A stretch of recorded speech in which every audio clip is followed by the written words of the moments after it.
Hey everyone, Dr. Lisa Holland, integrative physical therapist, coming at you today. And today you're going to get good old little old me in this chat of owning her health. So welcome. Today we're going to talk about medpreneurship. A lot of you have heard me use that, or my hashtag medpreneur. And what exactly is that? We're also going to talk about the why that needs to come about and how you're going to go about doing that. So buckle up and let's go on owning her health. Welcome to this episode of Owning Her Health with your host, Dr. Lisa Holland, PT. Join Lisa as she starts the conversation on what it really takes to become a healthy, wealthy, and whole CEO of your life. Listen in to real talk by real lady leaders in all walks of life as they open up on personal health stories, wealth, career, and feminine abundant living. Learn how to grow by owning your body, expanding your mind, and aligning your soul with the purpose only you can pursue in this world. Happiness begins with owning her health right now. Hey everyone, welcome to another episode of Owning Her Health. Today, I wanted to talk a little bit about this idea of medpreneurship. And I have been using that hashtag medpreneur for a while now, but I'm not going to claim the name. That was the first one I saw using that was Dr. Joe Simon, a physical therapist. Many of you may know if you are someone who's been looking at the cash-based practice or Private Practice Academy podcasts. He had one of the first podcasts, and I was featured on his show back in 2013. And at the time, I was looking into this idea of teaching others to really do what I do, particularly women, basically me 12 years ago. Women who really didn't want to do the whole, climb the corporate ladder and get into supervisory role of their rehab. They didn't really want to go on and just be business administration. And if they were going to do that, they were going to own their own business and be able to get the advantages of that, whether it be financial, time, freedom, flexibility, because the reality is that that's really what a lot of women in the field of physical therapy are attracted to with their own practice, or at least definitely where I speak to people in women's health physical therapy, is that option to do it a different way. And I know for me, that's what I thought of. I just got really tired of some of the ways I was looking at things holistically and wellness oriented. I always had that, if you know any of my backstory. Really quickly, I'll give a synopsis for those who don't. I started up the ranks as a certified athletic trainer from Hofstra University, and then went right into physical therapy school, did my accolades, won my top awards, and went straight forward into that PT ATC mode, probably targeting towards OCS. And then along the way, I got myself nice and burnt out, and I started to realize maybe growing that clinic. Now, of course, this was 1990. I graduated in 94 from physical therapy school. 96 from physical therapy school, 94 from my athletic training degree in undergrad. And so we're looking at the late 90s here, getting in towards when I had my child in 99, my first child. And I just didn't want what I had set out to do. I saw a lot of clinics being very big. I worked in New York City. I got to see really firsthand and be part of, because of some of my connections with athletic training, into orthopedic clinics, and was doing that during physical therapy school. And the path was laid out. And I even saw the opportunity of one day owning my own practice as being something that I had wanted. But when I got into it and the way it was done at that time, I was at one place seeing 4 people an hour. Quickly got burnt out. That was my burnout moment with 10 letters after my name. I got to the realization that there needed to be a bigger, better way for me to do this. And I started opening up my mind to things such as the emerging area of women's health, to really maybe niche down to a specific population, because I didn't need, in my mind, I didn't need all those machines. Little did I know that actually I would be using all of that still. But at the time, it was looking like that was going to have to be my way. I was going to have to sacrifice working with athletic population. I was going to have to sacrifice having my work be in a gym environment or an orthopedic environment if I wanted to do it with some sanity and some energy. And so the Medpreneur idea in my mind was really the only other alternative. I don't know if you listened to my talk with Kalina Jazwawi. She had brought that up. What is the other alternative? There really was no other alternative for me, because I just did not want to burn myself out. For me, my backstory is very important to have mental health.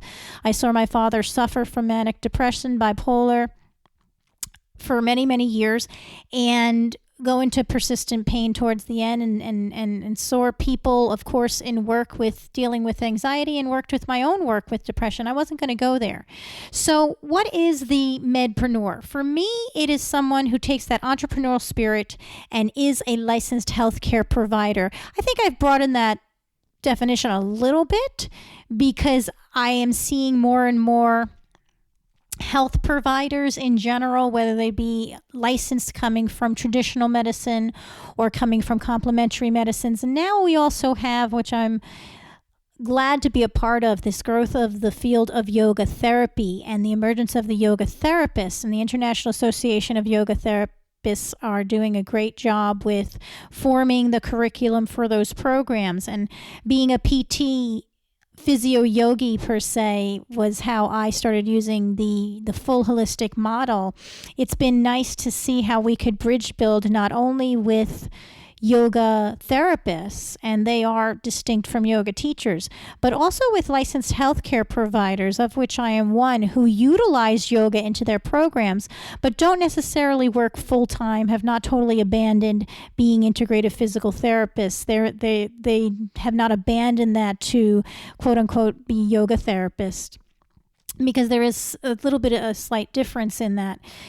It's been nice to see that there could be some bridges made, and with all the affordable care organization talk wanting to make things a little bit less expensive, a little bit more effective, I think someone who's looking into bridge these things, especially if you're a licensed healthcare provider and you could bring in a little flair, maybe an integrative model, holistic model, maybe you can work in some way being of consult to these hospital organizations, to these ACOs, to even maybe broadening your mind. And that's really what a medpreneur is. A medpreneur is a medical provider that just has an entrepreneurial thought. And that's different than a small business mindset per se. It is obviously a small business, but at least in my terms, I'm working with the idea of even being a micro practice.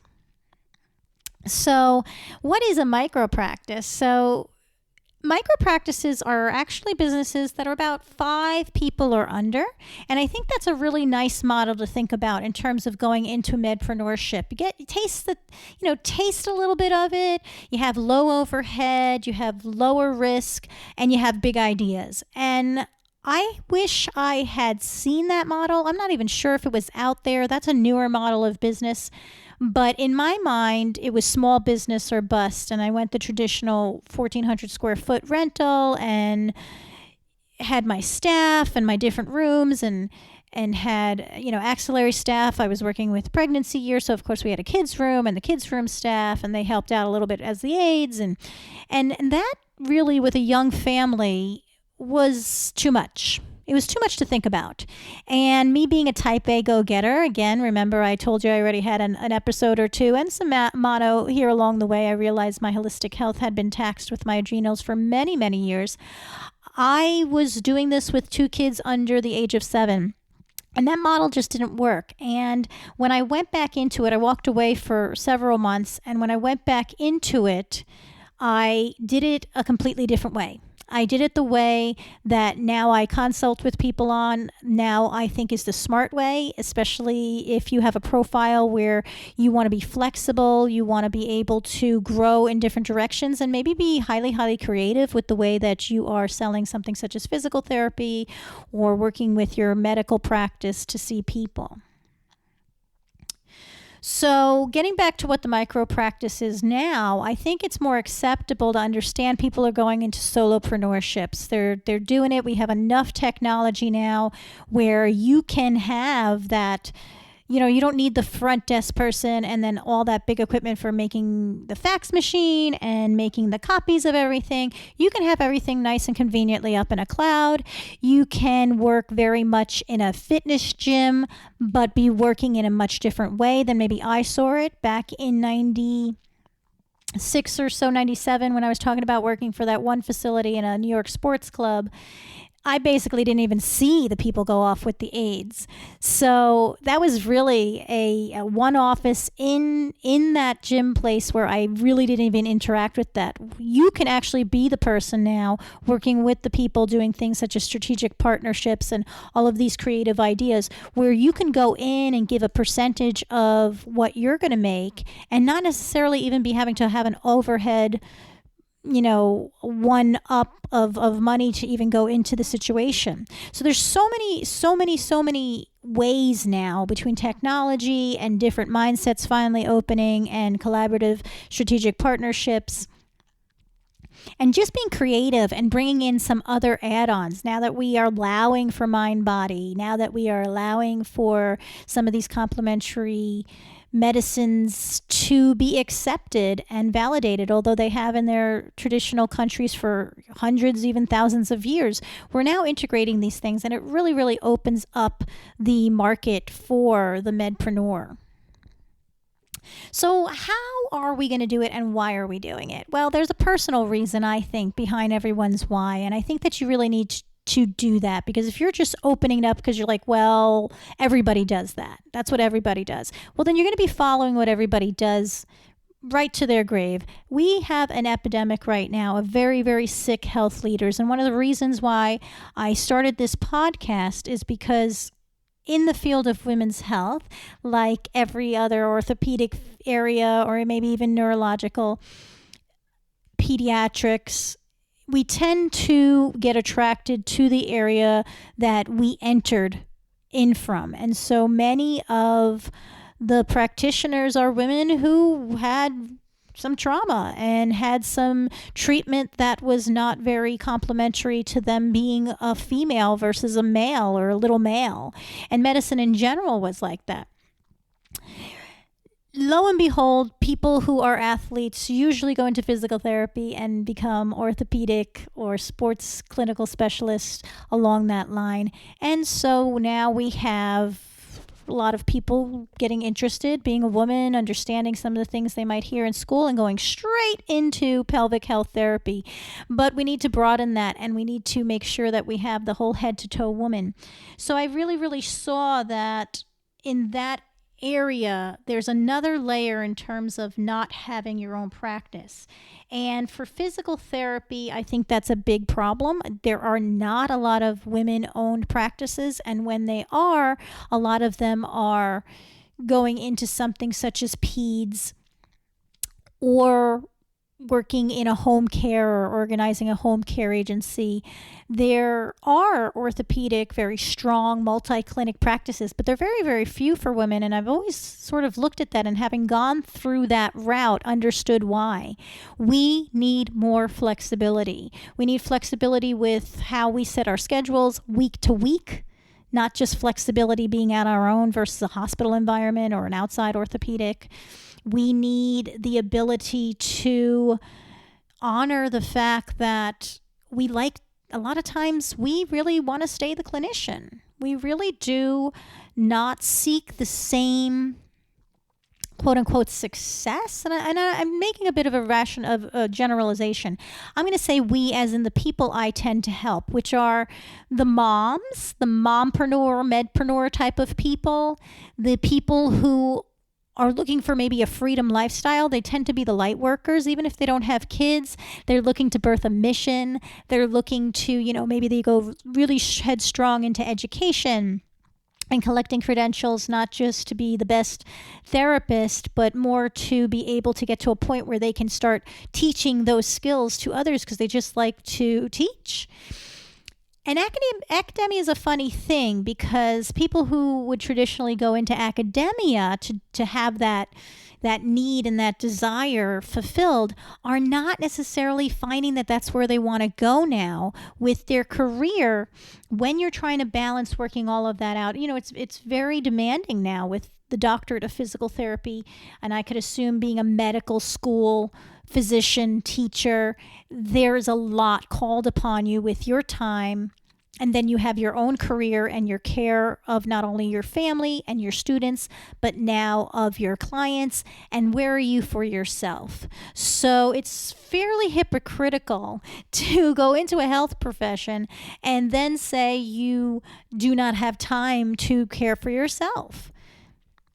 Not when we're really trying to get that done and be an authentic model for our patients. So I think the idea of a micro practice where you don't have to deal, you could put in systems that act like a lot of different people did just even 5-10 years ago. You could have control of your schedule, closing things up, opening things up. You have right at your fingertips, right on your smartphone while you're sitting on the sidelines of your kids' soccer or lacrosse game, because things come up right then, right? You might not be able to get in touch with your secretary or your assistant. You can also be automating things in systems and email drops and utilizing things maybe some other businesses were using. And you can be doing something called telemedicine to some extent. And if not that, maybe even doing consults or education. There's wonderful work going on with Greg Todd right now with using social media so strongly. Paul Go from the UK with really getting out there and understanding, you're not selling physical therapy, you're not selling allopathic medicine, you're not selling acupuncture. What you are selling is a relationship. You're not even out there selling yoga if you're smart, because what ends up happening is people come with preconceived notions. And if they've had a bad experience with anyone selling that thing, then it puts you to a disadvantage. So what does the model of a Medpreneur micro practice look like? Well, it has the elements of what I said. There's a creative use of your time and your energy. And then, there's all different types of business. And this isn't the podcast where we're really going to go into a specific type of business model per se. But in general, what you're doing is you are creating an environment where your client and your need to treat or care or advise in a certain way is being met. And so your level of success, your happiness, and your work-life integration gets to become under your control. And you're not going to be doing things illegally or not the evidence-based way. You're just going to be doing it a way that works for you and your client. So maybe in your micro practice, you only work 2 or 3 days a week, but you have the potential, such as in mine, I was working 2 full-time days in a hospital to make the difference that I needed to start my micro practice or my small business practice. And I then, over the years of learning, I did not have all of these business coach type people in physical therapy, which if I were you guys listening on, I would so take advantage of, wish I did 11, 12 years ago. But, I had to pick and I choose and I had to try a lot of different models. And I finally found a way and a system of doing things and combining things where I could actually have a bigger prepay, and then we could really play with our time and free ourselves up. So freedom lifestyle for me is success. Freedom in my work, freedom in the way I get paid, freedom in the way that I interact with my clients, freedom in the way that they interact with me. Because I practice a full spectrum physical therapy, I also practice as a certified health coach and a person who utilizes yoga, licensed healthcare provider who's very, very working in the yoga, not just on the mat, as is in the modern way of using it as a biomechanical extra exercise. I'm actually very big on spirituality and finding your purpose. In fact, it's one of my 5 realms of being that I work with, which is physical, mental, psychosocial, energetics, and purpose. I can do that. I can do that on a different payer model. I can have consults. I can skirt the talk to even see if me and my client can match myself with my clients. And what I found is if you match your right client with you, you get things done quicker. When you have flexibility, seeing somebody, let's say they're just injured themselves, and you say, come in to me for the next 3 days in a row. We'll take as long as we need. And then we're going to see you in 2 weeks. You don't lose out on money. You're not so worried about exchanging your exact time or your exact codes.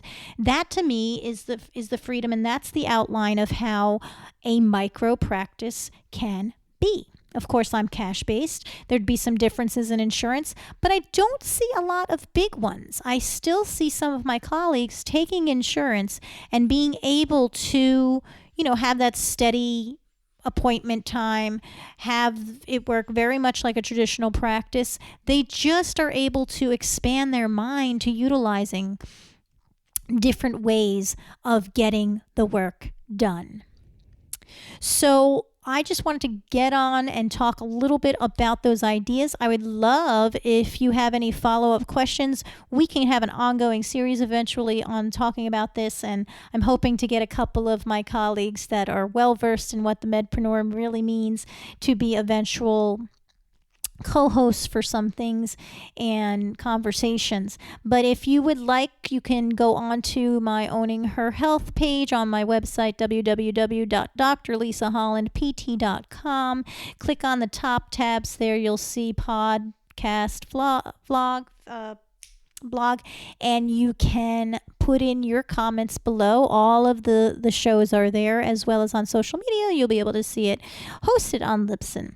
So thanks so much, guys, and I will see you soon on the next episode of Owning Her Health, which is going to be a really great one. We have a veteran, and we have Lisa Farley coming up in the next couple episodes.